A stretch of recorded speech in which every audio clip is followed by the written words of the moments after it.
governmental intrusion is inevitable. The real problem, the real issue, the real point is the exit strategy.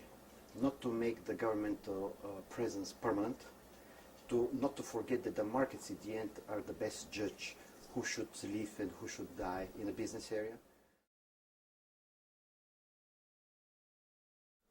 As far as the emerging markets, the rapidly developing economies are concerned, the first and most important point is that they turn not to be, as has been claimed universally, decoupled from the rest of the world.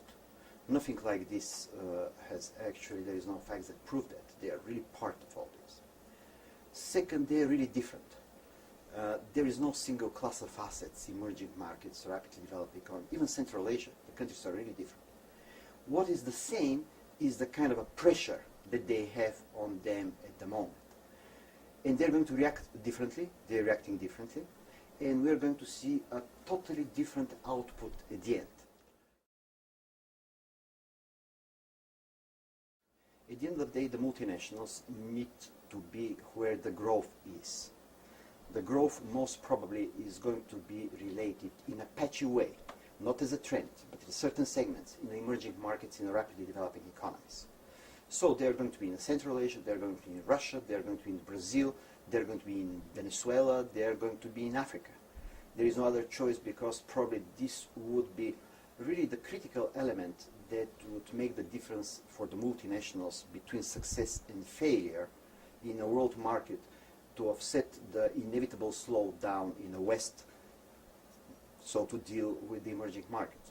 So I don't see them on midterm withdrawing. We see a shock at the moment, but basically, in my opinion, they should stay the course and even extend their footprint in these markets. I believe that the international system has reached a new stage where these countries overall the countries of Central Asia should be really recognized as international players, significant international players, because most of them, in their own ways, has contributed to the international stability, to the security, to a lot of issues economically that should be recognized and appropriately implied in the action of the new administration. Second, they should not be put in a position where they should choose between China, Russia, or United States. And a smart move of administration would be not to put them into this position. It should provide a platform for a constructive dialogue, keeping in mind the realities of the region, and taking into account the best interests of the Central Asian countries. What exactly is happening in Central Asia? Let's not forget that for a long period of time, this wasn't exactly a region that was a major player in the world, or really the level of recognition wasn't that high.